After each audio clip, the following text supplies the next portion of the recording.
This episode is sponsored by Smart Travel, a new podcast from NerdWallet.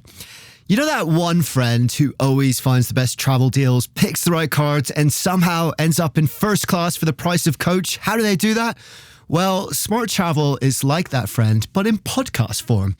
They cover all things travel finance, like which travel cards earn their keep and which are just heavy, shiny metal, and planning group trips that won't ruin your budget or your friendships. So travel smarter and spend less. That's the key with help from NerdWallet. Follow Smart Travel wherever you get your podcasts. Armchair Explorer is a part of the Voyescape podcast network. Check out all of their shows from around the world at voyescape.com. Hey guys, welcome to the Armchair Explorer, where the world's greatest adventurers tell their best story from the road. My name's Aaron Miller, I'm a travel writer, and this week we are getting our bike on in a really, really intense way. We are going to be pedaling all the way from Islamabad in Pakistan across 4 of the highest mountain ranges in the world to Mount Kailash in Tibet, which is one of the holiest mountains in the world, sacred to literally billions of Buddhists, Hindus, and others around the world. It's an incredibly difficult journey, but it's also an incredibly inspiring one, and it will take us through a part of the world that very few people get to see. Are you ready? Let's go. Taking us on this adventure is travel author Graydon Hazenburg, whose book of the journey is called Pedaling to Kailash, Cycling Adventures and Misadventures on the Roof of the World. And yes, there are quite a few misadventures along the way. Graydon's a really cool guy. I know you're going to love hanging out with him because he is a hardcore traveler. His speciality is difficult journeys, usually by bicycle, but also by foot, in some of the world's most out-of-the-way and difficult-to-reach places. And he's also a really good writer. The book is as much about the history and culture of the places he passes through as it is about the adventures he had along the way. It's really detailed and interesting, particularly so because this is a journey that he took more than 20 years ago in the late 90s, even though he's just published and released the book about it. And so it's a snapshot in time of what has become, of course, a very troubled region and one that has changed enormously in those years. So if this episode makes you curious to find out more about the region, and it has for me, then his book is a great place to start. I'll link to it or just search it up on Amazon or wherever you get your shows. His website is graydonhazenburg.ca. That's GRAYDON Hazenberg. His Instagram is HMStanley's Travels. The Facebook is graydon.hazenberg.author.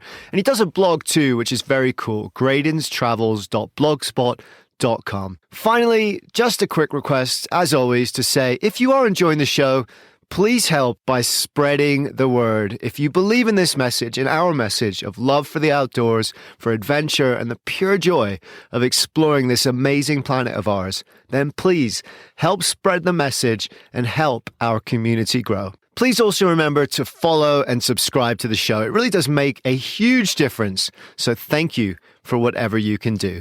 The social media is at Armchair Explorer Podcast across Instagram and Facebook. I'll be posting lots of amazing imagery from this trip, by the way. Graydon's a really good photographer, so do check that out. The website is armchair-explorer.com, where you can find background information on each episode, book trips inspired by the show, and sign up for the newsletter. So please check that out too. But don't worry about that right now, because we're just about to hop on our bike and set out on an amazing journey. We're going to the heart of Tibet's most sacred mountain. We're going to pedal to Kailash. But first, believe it or not, we're going on a game show. I was doing a PhD and I wasn't really that into it. And I'd always enjoyed trivia and, Trivial Pursuit I was really good at. And I thought I might as well try out for Jeopardy! And I tried out and I was allowed on the show. And my first game I won. And I was behind the whole game until the very, very last question. And I won $17,000, which was great fun. And then the next game, because the champion returns, I was ahead by a country mile. made one mistake and then ended up losing the game. But still, it's better to lose your second game than your first. And so suddenly I had more money than I'd ever had before. And I was also disaffected with grad school. And I thought, I'll take the money and start traveling. And so I spent a couple of years traveling on the proceeds and just realized that I enjoyed the adventure and exploring the world so much that I had made the right choice in leaving academia behind and taking up full-time travel. And oh my God, did he take up full-time travel. He went to Egypt, Turkey, Prague, Japan, Sri Lanka, Nepal, Pakistan, India, and all over Europe. $17,000 has never been stretched further or spent better. And then at the end of 3 years of non-stop travel, he came back to Canada, where he's from, to visit his family. And there, he met up with his two sisters, and an idea started forming in their minds. We had all done a lot of adventurous travel, but always separately. And we'd never done a big trip together, and we thought we should do this. And we sort of barnstormed ideas, and it quickly became clear that we wanted to do something in the mountains and that Pakistan sounded like a place that would be perfect for that. It really is possibly the most impressive mountains that I've ever seen anywhere in the world. There's the Hindu Kush, which are up along the border with Afghanistan, and then there's the Himalayas, which come to an end in Pakistan, and there's the Karakorum, which run parallel to the Himalayas and which are the most impressive visually, and then in the far north, the Pamir Mountains. So it's the roof of the world, what a child would draw. If you said, draw a mountain, and it would be all sort of vertical walls and pointy peaks. That's actually what these mountains look like. And so I thought my sisters would really appreciate this incredible landscape. That area is called the Pamir Knot. It's where 4 of the highest mountain ranges in the world come together. It is still, to this day, one of the least accessible areas on the planet. And because of that, much of it still remains unclimbed and untouched. It is spectacular.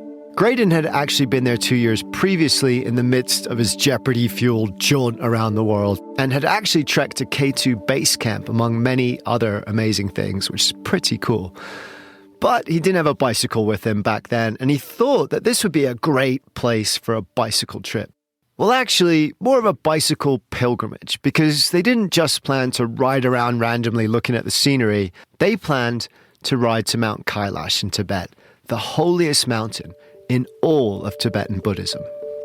We chose Mount Kailash because I had been reading a few books about the Himalayas, and several that were about Mount Kailash or mentioned Mount Kailash. And it just sounded like an incredible place, both physically in terms of the landscape and also spiritually in terms of it being a mountain that's holy to a number of religions and has been a pilgrimage site for hundreds, if not thousands of years. And when we looked at the map, we knew that we wanted to be in Pakistan, and we knew that we wanted to finish up in Kashgar in China. And then looking at the map, we realized if we continued 1,000 or 1,500 kilometers southeast, we could get to Mount Kailash. And we had enough time, and we thought, when else are we going to have a chance to do this? Mount Kailash, which is located in the Kangdees Mountains of western Tibet, rises from the high plains like a lone, four-sided pyramid of stone, each face pointing to one of the cardinal directions. It is one of the great pilgrimages of the world, and one of the most, if not the most, beautiful too. So yeah, it was worth the extra 1,000 miles, and it transformed their bike adventure into something far more than just that too. Traveling with Graydon was his sisters, Audi and Sakya, and their partners, Serge and Lucas.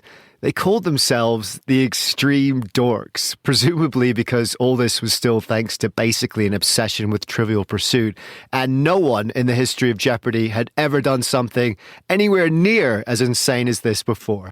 They planned the trip for a year. It was an extremely remote and unknown region, particularly at that time in the late 90s, which was still in the early days of the internet, so information was hard to come by. Then, when they're ready, they hopped on a plane, flew to Islamabad, the capital of Pakistan, jumped on their bikes, and the adventure began. It was hotter than Hades. It was just before the monsoon, so it was 40 degrees every day. And we were on roads that were incredibly busy with trucks. And so the heat and the dust and the diesel fumes was very unpleasant. Plus, very quickly we started running into an unbelievable number of flat tires. I think our record was about 20 in one day because there were thorns everywhere, and we'd run over the thorns and we'd pull off the road to patch the tires and run over more thorns. And so as soon as we'd get going, somebody else would have a flat tire. So it was very frustrating. It was very hot. It was a trying ride. Plus, it was an area that had its security challenges, and some people were not terribly friendly. There was a lot of rock throwing by children. We were carrying tents, but we never camped in that part of the trip because we were somewhat concerned about security. It's always been dodgy in parts of it. And so we had planned a trip that went to a number of particularly friendly areas like Chitral, but the area just south of Chitral, which is called Deer, has always been a place that outsiders have felt a little alarmed. So that was where we had the police escort, and we stayed overnight with a judge, and we went out for a walk, and the judge and his bodyguards were all carrying weapons. And so there was definitely an edge of danger in the air. It took them a week to travel from Islamabad to Chitral, 250 miles north, over steep and unforgiving terrain. Here they were riding across the Punjab and into the northwest province, home of the Pashtun, who on the other side of the border are the Taliban. So it was an incredibly traditional and devout Islamic culture. The women were completely covered up, the men wore shalwar kameez, they were wary of outsiders, children threw rocks at them as they passed, and it was then, and still is, incredibly dangerous in places. But it was also beautiful and fascinating and welcoming in its own way too. They passed small villages where foreigners almost never go, sharing tea with locals and even being invited in for lunches of flatbread, mutton stew and rich tandoori curry. They passed ancient ruins and ate in small roadside stalls lit up by kerosene lamps. And then, when they finally reached the pass into Chitral, a whole new world awaited them. It had been an incredibly difficult climb, much harder than we thought. It was a dirt road. We were riding between snowbanks that were 2 and 3 meters high, huge amounts of snow melt across the road. We had mechanical breakdowns of the bicycle. So when we finally bumped down into Chitral, it was such a relief. And there was a group of soldiers who saw us coming and started singing a welcome song as we went by, which just about brought tears to our eyes because after so much hard work, we were suddenly in this very welcoming and it's almost a paradise, Chitral, in the midst of these barren mountains, all this irrigated green fields and just very friendly, smiling people. It was one of the highlights of the trip because not only is the main valley really, really beautiful, these dramatic mountains and these medieval forts, but there's also, on these little side valleys, the Kalash people, who are a small group of non-Islamic people who have been there forever. They seem to be related to people that Alexander the Great encountered 2,300 years ago. And they have their own distinctive culture and religion. The women in particular have these very elaborate hairdos and very colorful dresses, and they're unveiled and they're not wearing headscarves, and they're very open to outsiders. And they also look quite distinct. They look sort of European in their facial features, like maybe from the Balkans. There's a lot of light eyes and sandy hair. And we had a great encounter with kids one day where they were clustering around asking us questions that we couldn't really speak to them. But we had a guidebook, and I was showing them pictures in the guidebook of Chitral. And suddenly they recognized some of the people in the pictures. Obviously, the guidebook writer had been to that very valley, and suddenly they were so excited. They were saying, "Hey, look, there's your uncle. Oh, look, it's your sister." And I realized at that time how little visual stimulation they had. Like, they didn't have a lot of books, a lot of pictures. And so for them, it was such a thrill to see themselves and people they knew depicted in pictures. And so it was wonderful to visit them in the midst of all this very, very stern, monolithic Islam, to see this minority culture that is still surviving to this very day. The Kalash people are said to have descended from the soldiers of Alexander the Great as he passed through this area around 324 BC. They have their own language, dress, brightly coloured clothes and elaborate headbands. They are animists, nature worshippers, and have refused to convert to Islam despite being surrounded on all sides by some of the most devout Muslim communities on the planet. and only a handful of them still exist. They're like a secret tribe. By some estimates, only 5,000 of them are left, and they can only be found here, among these small, remote valleys of Chitral. But it wasn't just the culture and the people that were special. It was the mountains too, because now they were in the Hindu Kush, one of the most magnificent ranges in all of Asia. Huge snow-capped peaks rising thousands of feet from the valleys, as sharp as a serrated blade. A place so wild and untouched that snow leopards still roam, invisible to all, save for the odd footprint ghosted in the snow. And even better, especially back then, the Hindu Kush were little known to outsiders and ripe for exploration. Everyone's heard of the Himalayas, and mountain climbers know all about the Karakorum, but the Hindu Kush is much less climbed and explored, and half of it, most of it really, is in Afghanistan, so access on that side is really, really hard. There's remote, there's tons of interesting languages and cultures, and it really is one of the great romantic mountain ranges of the world, and we were very, very lucky to visit when we did, I think. We were there for probably about 10 days in total, and the trekking we did was absolutely fantastic.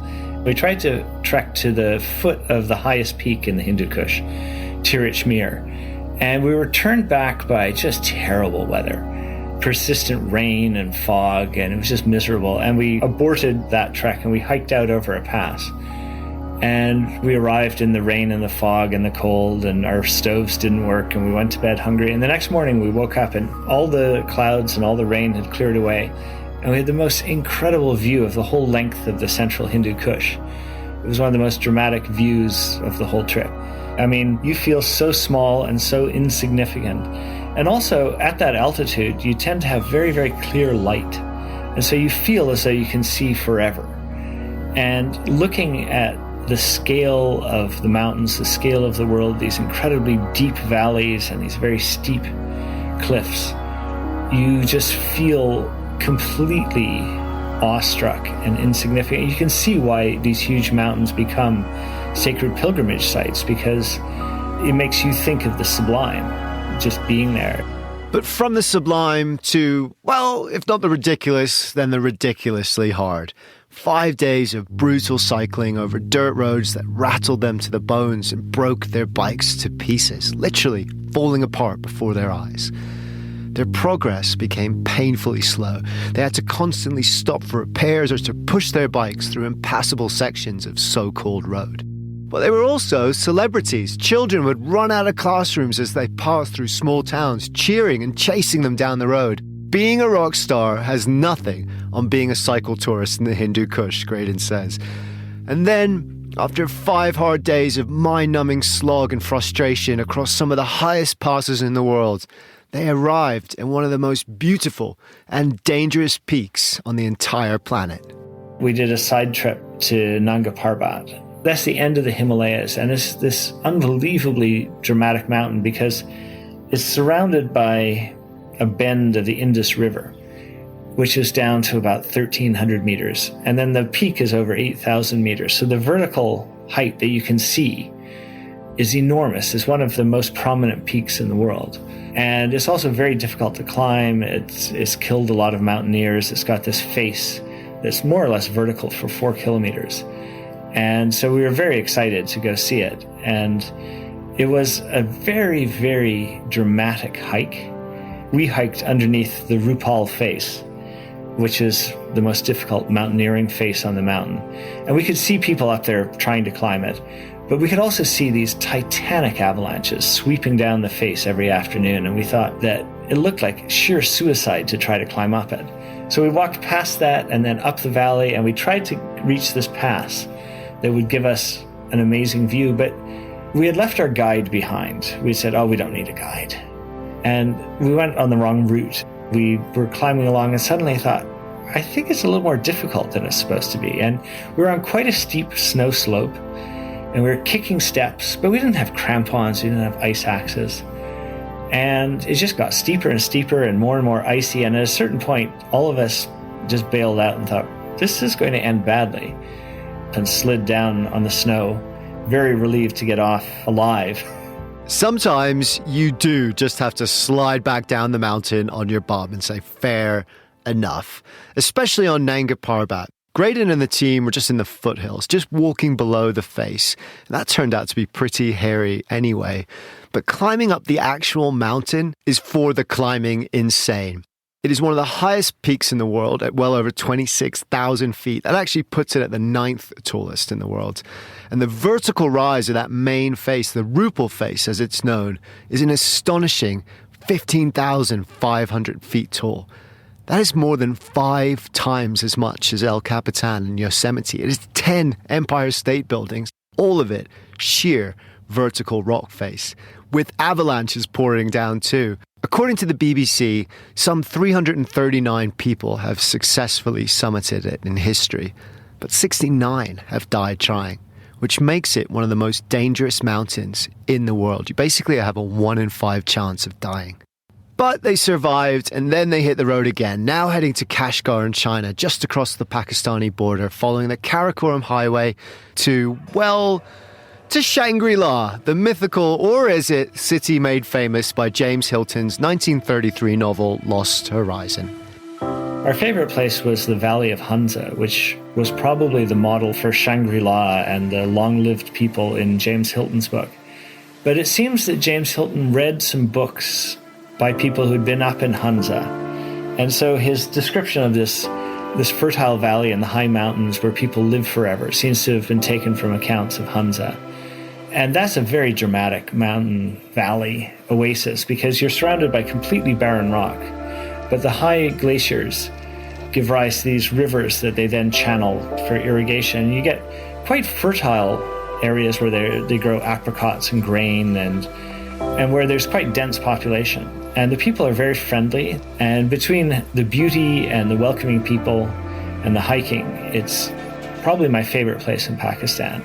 And so we kind of lingered there and did some hiking here and hiking there. And the hikes are they're challenging. I mean, they're very vertical. But once you get up into these high pastures, there's some of the most beautiful mountain views you'll see anywhere. And that's where the Karakorum, the high peaks, are so cliffy and pointy. There's a lot of just rock spires and these impressive walls. And so we spent a lot of time just sitting there taking pictures and sketching and sort of making awestruck noises. Shangri-La, as James Hilton envisioned it, is a fiction. It was born from his imagination. But that story has also been linked to the mythical Tibetan kingdom of Shambhala, a place hidden and cut off from the outside world, where all its inhabitants are enlightened and guard an ancient wisdom from the corruption of outside influence. It's probably a metaphor, of course. There isn't a real Shambhala, but it's nice to think it could be true. And certainly many people over the years have actually gone looking for it. So you never know. And perhaps the Hunza Valley at one time was Shambhala. And to be honest, it's still not far off. According to actual research conducted by National Geographic and others, the Hunza people may well live longer and certainly remain fitter and more active than almost anywhere else in the world. They suffer very little disease, and the scenery around the Hunza River Valley may just be the most breathtakingly beautiful scenery on Earth. Sounds like a magical paradise to me. And some of that magic must have rubbed off on them too, because from here the going got easier. The Karakorum highway turned to pavement, they ate up the miles, no mechanical problems, no flat tires, and they cruised from the Hunza Valley over the Pamir Mountains in the Hunza Pass into China. So by the time they reached Kashgar, they were feeling optimistic. They thought they were through the worst of it. But they were very wrong. So after being up in the high mountains, you go across a couple of mountain passes in China as well, and you finally drop down into the lowlands. And so it was nice not to be cold. It had been pretty chilly up there. And to have easy flat riding and to see Kashgar in those days, because at that point it was still mostly traditional Uyghur architecture, a lot of adobe houses, a lot of grapes being grown, a lot of shrines, mosques. It looked very, very interesting. It looked very old and timeless. And we were lucky we were there when we were, because from what I understand, since then, a lot of the traditional architecture has been knocked down and been replaced with Chinese apartment blocks. And so Kashgar has become a Chinese city with a few Uyghurs living in it rather than a predominantly Uyghur city. But when we were there, we went to the Sunday market, which was one of the big things for tourists to see. And it was impressive because it was a big agricultural market for not just Kashgar, but all the surrounding area, and even people coming in from some of the ex-Soviet republics like Tajikistan and Kyrgyzstan. It was unbelievably bustling. There must have been 30,000 people there, and all these donkey carts, and they're buying and selling everything. One of the things that you see is hats. Every ethnic group or every town has its own distinctive headwear. And so the hat part of the market was so much fun. We're trying on all these hats. We all walked away with various hats that we had bought. But you see camels for sale, and horses and donkeys and handiwork like metalwork and tiles. And it's just a feast for the senses. It was an amazing highlight. And also, it was a place where we could sit and eat a lot. We were getting very hungry and skinny. And so to be in an urban setting with huge amounts of food, we just gorged ourselves for about 5 days. Which you would do. They had become very skinny. They were constantly running out of food during long stretches of camping away from towns and out in the wild. And suddenly, here they were in one of the biggest markets in Asia. For centuries, the Kashgar market was one of the most important meeting points for traders and travelers along the Silk Road. And it's still absolutely enormous today, with every possible delicacy imaginable on offer. So it was a highlight of the trip. But it pretty quickly turned into a lowlight.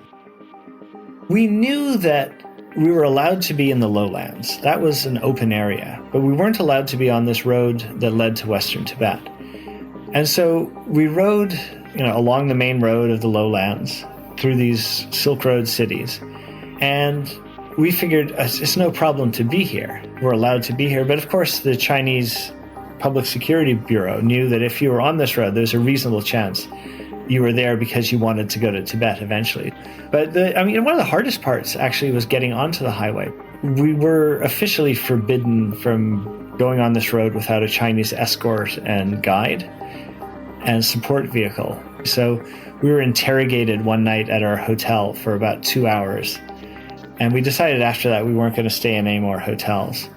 And we were confronted by a guy in the market who said, "Oh, I'm a truck driver. I'll give you a lift to Tibet." And it turned out he was an undercover policeman who was trying to catch us in the act of going on the road to Tibet. And then he revealed, "Hey, I'm from the Public Security Bureau, and if I hear you're on that road, I'm going to get in a truck, come chase you down, arrest you, and deport you. Do I make myself clear?" And I went, "Yes, sir. Yes, sir." But in those days, it was people sneaked around the checkpoints. And so we did that.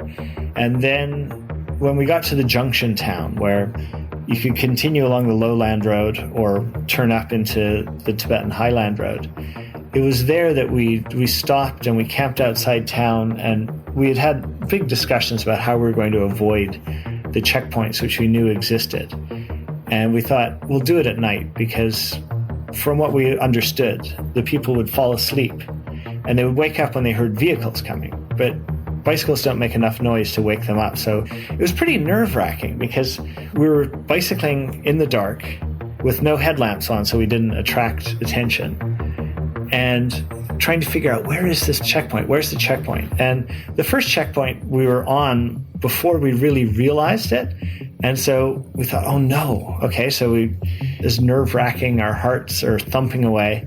And just as we're about to sneak by, a car starts following us and lighting us up with its headlights. And we think, oh, it's the police. And we lost our nerve and we turned around and cycled back to the main road. And so we tried an hour later, and this time the car didn't show up. And we bicycled for about 20 kilometers in the dark. And we knew there was another checkpoint. And we decided we'd stop just before that. And we thought we were about 4 kilometers away. And we put our bicycles down, we fell asleep.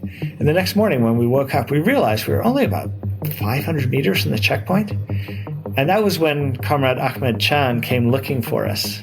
And he had obviously been told that we were there, but he hadn't been given very good instructions, because we could see his Jeep coming along. And he turned off the road and started heading towards us, and he turned the wrong way and disappeared. And so we watched for a while, And after about an hour, he gave up and drove away. And so that night we rode all night, and we got about 80 kilometers down the road. And riding at night is, I don't like it at all, because we couldn't put on our lights. So we were riding more or less by moonlight and starlight. And it's just very, very disconcerting. And so by that point, we figured we'd gone far enough that he wasn't going to come chase us and we could start riding by day. But it was nerve-wracking, and it was sort of a game, but it was a game that you knew if you lost the game, it was going to be costly in terms of money and also opportunity. That would be the end of this trip that we'd been planning for a year.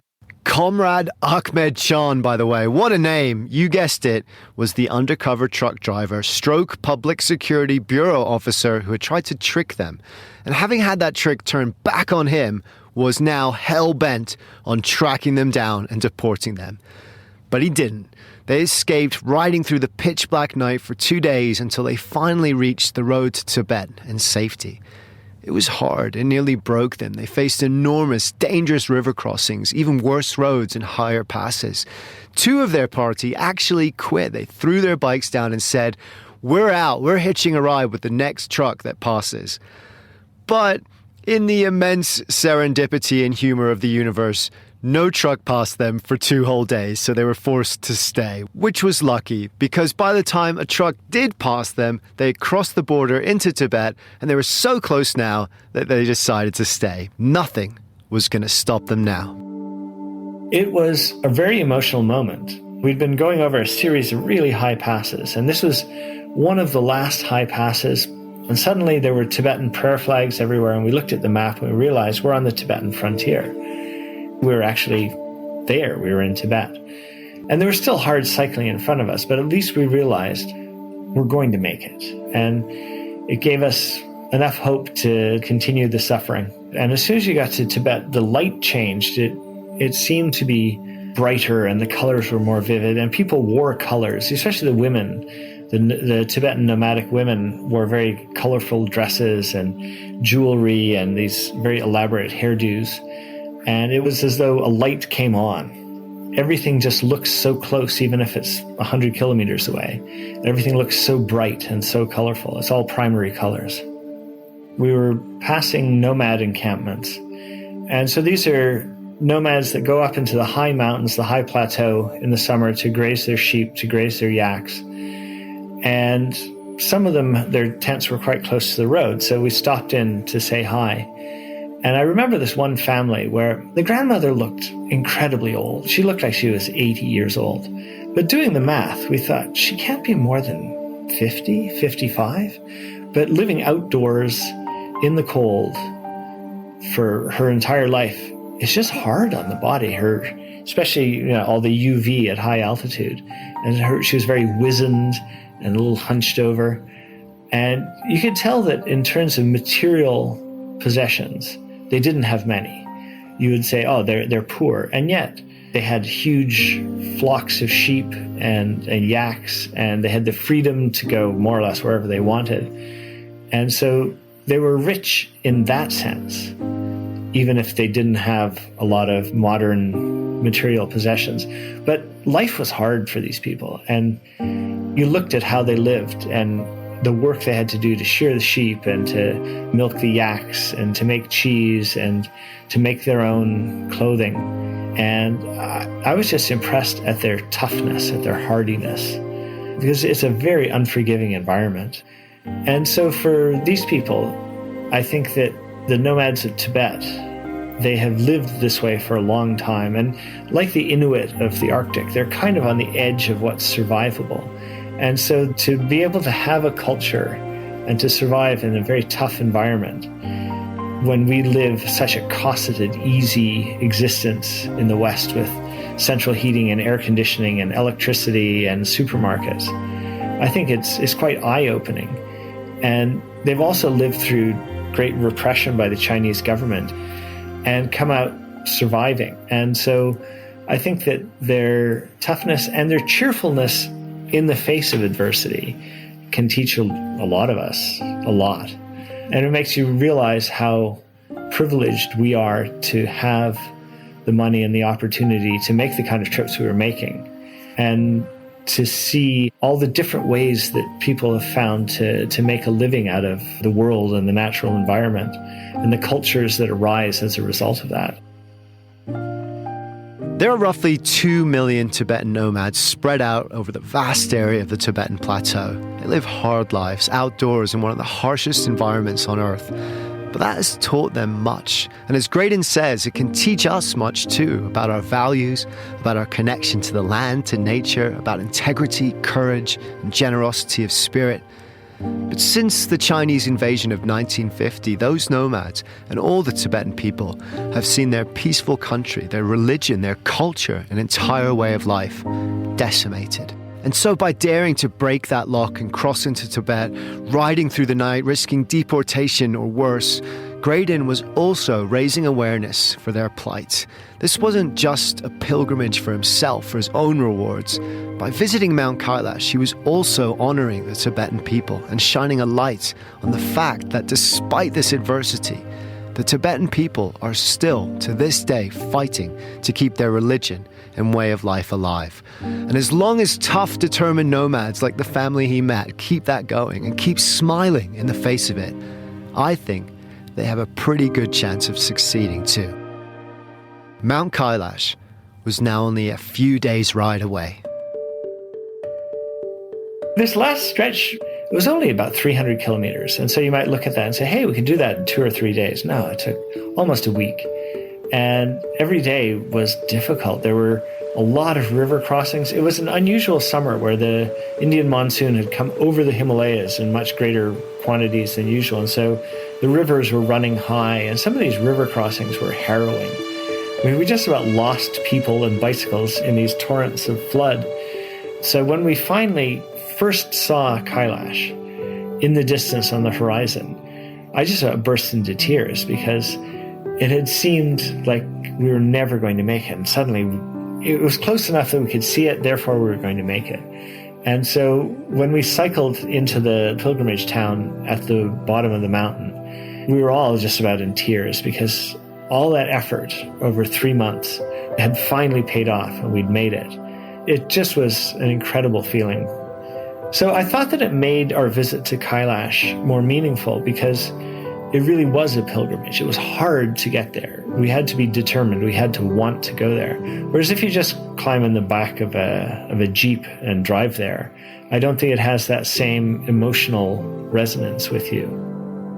And that's the point of pilgrimage. It should be hard. It should ask something of you. It should challenge you. Because in that asking is also where the answers come, especially here.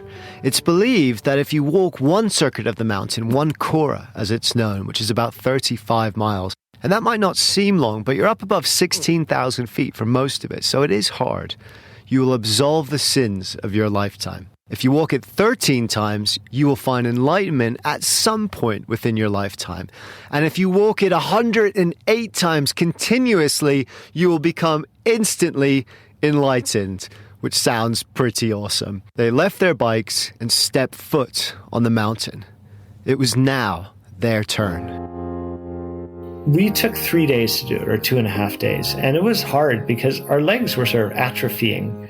Everything that wasn't involved in cycling had been eaten by our bodies, which were in great hunger. So we were pretty slow in our hiking. Whereas some of the Tibetan pilgrims, even older ones, like ones that looked like they were 60 or 70, they barreled around the whole thing in one day, like little cruise missiles. They went so quickly.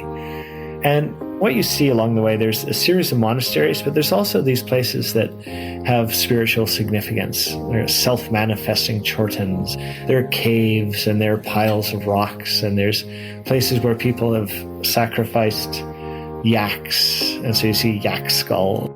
And there are all these stories behind it. There's so much history and mythology and religion behind it. It was the site of a contest between two religions, Tibetan Buddhism and this indigenous religion called Bon.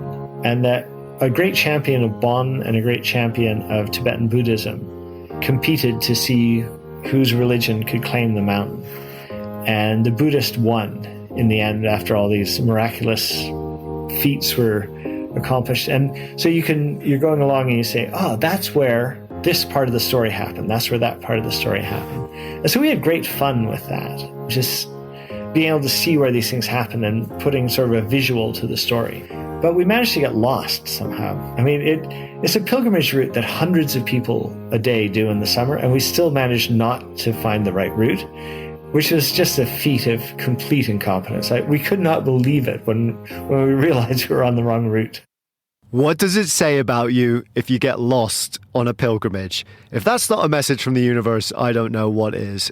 Lucky for them, they did find their way back to the end and made it and completed their Kora. They had walked Mount Kailash as they set out to do thousands of miles and many, many hard weeks before. But the trip wasn't quite over. It wasn't quite the end of their pilgrimage yet, because 25 miles away is the sacred lake Manasarovar, and it is here, not on the mountain, that the pilgrimage traditionally ends. The two things go together. The lake and the mountain are almost always visited as a package because they're only about 40 kilometers apart. And so we really enjoyed the hike around Kailash. It was fantastic. And yet, visually, arriving at the lake, I thought, in the midst of this fairly barren, open plain, seeing this blue just shining iridescent in the sunlight, I thought that very much was emotionally the end of it. You think, this is what we came to see. I think that these plains on the Tibetan plateau, that they extend much further than you think, and they look absolutely as though they go beyond the horizon forever. The combination of that and the clarity of the light and the color of the water together, they just look like the picture that you have of infinity. It felt very much like that. It was something that lifts your spirit towards the infinite. I love that. It lifts your spirit towards the infinite. That's exactly what it feels like. Traditionally, the lake itself is then walked around as a kind of second pilgrimage. But they were tired, they were emotionally, physically, and mentally done, and fair enough. So they decided to do a little pilgrimage ritual of their own. The waters of the lake are holy, and you're supposed to drink them. But they're also covered in algae and slime and didn't look too drinkable. So instead, they rode their bikes down to the lake to perform a little blessing of their own. By this time, given how many breakdowns and mechanical troubles they'd had, they were convinced the bikes were cursed. We counted to 3, Graydon writes, and with a resounding yell, launched the bikes high into the air. They came down less with a satisfying splash than a revolting squelch. But it felt good to take our mechanical frustrations out in such a sanctified way. Then we waded in gingerly to fish them out. I think that's a pretty fitting end to a difficult but also incredibly rewarding and at times very spiritual trip. They had made it. The bikes had made it. The adventure was complete. We were very fortunate that we went when we went. A lot of the places we went in Pakistan are much more difficult, if not impossible, to go to because of various security concerns since then. In fact, at the end of that summer of 1998, there was an attack on American embassies in Nairobi and Dar es Salaam. And the Americans launched cruise missiles at Afghanistan, and a couple of those landed in Pakistan. There was great anger against Americans, against foreigners in general. And it became harder to travel from that moment onwards. And certainly after 2001, a lot of the more traditional parts of Pakistan, like Deer, those were off limits. And so Pakistan, because of security problems, has become harder to travel, although not everywhere, people still go there. But then the Chinese part, Xinjiang, is under lockdown. It's this giant open-air prison camp. And so it's very hard to travel independently there. And what we did, sneaking around checkpoints in the dark, is no longer possible. They're much more serious about trying to prevent people from getting to Tibet. And so the trip, as we did it, I don't think would really be possible anymore. Or if it were possible, it would be much more difficult and dangerous with more consequences. So we kind of were in a golden period where it was possible to do it, and where both Tibet and Xinjiang were under a lot less repression than they are now. And so we were able to see it when the culture was more vibrant. Some 1.2 million Tibetans have been killed by Chinese authorities. More than 6,000 monasteries have been destroyed. They're one of the most oppressed people in the world. And of course, the Dalai Lama, their spiritual leader, has been in exile since 1959. It is an incredibly difficult country to visit now, but it remains, despite all of this, an incredibly beautiful country and people. And no matter what's thrown at them, Mount Kailash still stands, and so will they. I'm going to read you a quote now, and it's the quote Graydon chose to open his book with, and I think it's a good way to end this episode. It's by the poet Robert Service, and it goes like this. There's a race of men that don't fit in, a race that can't stay still. So they break the hearts of kith and kin, and they roam the world at will. They range the fields, and they rove the flood, and they climb the mountain's crest.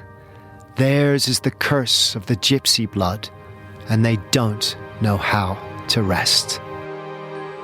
That's a quote that actually my mother always liked. And so I had heard it before, but not thought about it. That's how I have lived my life. Since I started traveling after winning Jeopardy, I've kept going. I mean, I always am planning the next trip and the trip after that. And I always want to know where I can go next. And so the race that can't stay still.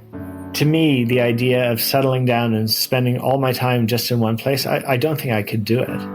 I derive so much pleasure and so much meaning from life, from travel, that I thought that quote described me pretty well. I feel that the older I get, the more I realize how little time is left to do things that I want to do, and how precious time is as a resource compared to almost anything else. It's a supremely inelastic resource. And I don't think everybody should go off and ride a bicycle to Kailash, but everyone should think, I think, quite deeply about what it is that's most important to them. What do they want to do with their life? What do they want to accomplish? What do they want when they're sitting in their rocking chair at age 80 to look back on and think, yeah, that was a really good thing I did?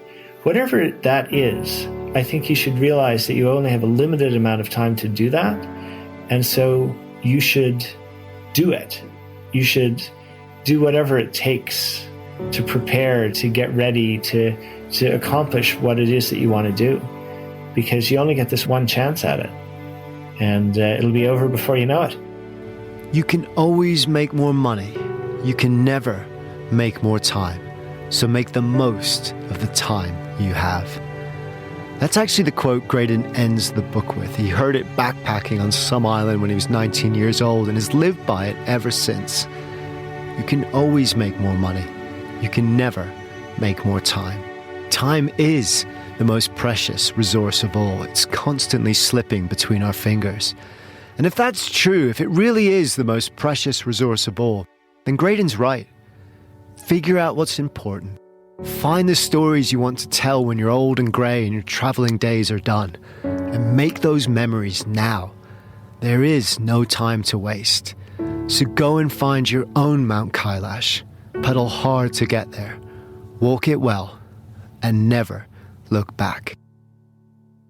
Thank you, Graydon. Thank you so much for taking us on this amazing adventure, pedaling from Islamabad across the roof of the world to Kailash. The book of his journey is called Pedaling to Kailash, Cycling Adventures and Misadventures Across the Roof of the World. I'll link to it, or just search it up on Amazon or wherever you get your books. It's a really great read, not just about their adventure, but also about the history and culture of the regions he passes through. And if this episode has inspired you to find out more about this part of the world, then go and grab his book. It's a great place to start.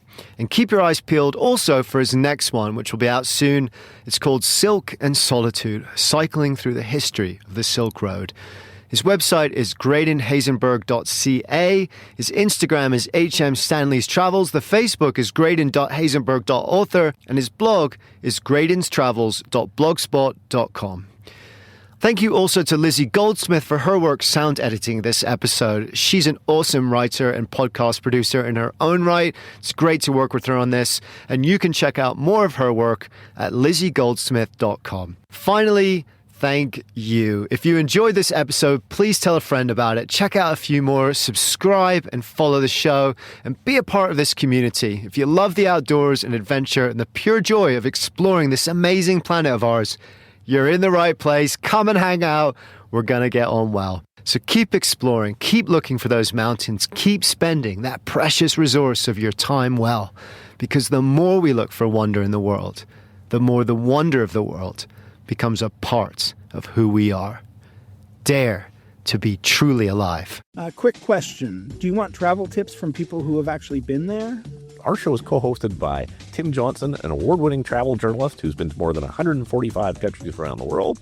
And I'm David Brody, the other co-host who's been travel podcasting for 20 years while traveling to 50-plus countries around the world. In about 10 or 20 minutes per show, we break down a destination with the kind of insight you usually only get from long guidebooks or hours of research. So if you want expert advice, zero fluff, and travel inspiration that you can actually use, search for Travel in 10 wherever you listen to podcasts, or you can also find us at boyescape.com. Hi, I'm Pauline Fromer, host of the Fromer's Travel Podcast. We post new episodes weekly, detailing the kinds of money-saving tips and cultural insights that will make your trips richer without making you significantly poorer. We do so by interviewing real travel experts like TV host Samantha Brown, Fromer's authors from around the globe, and such public figures as Free Solo's Alex Honnold. It's a fun travel party. I hope you can join us.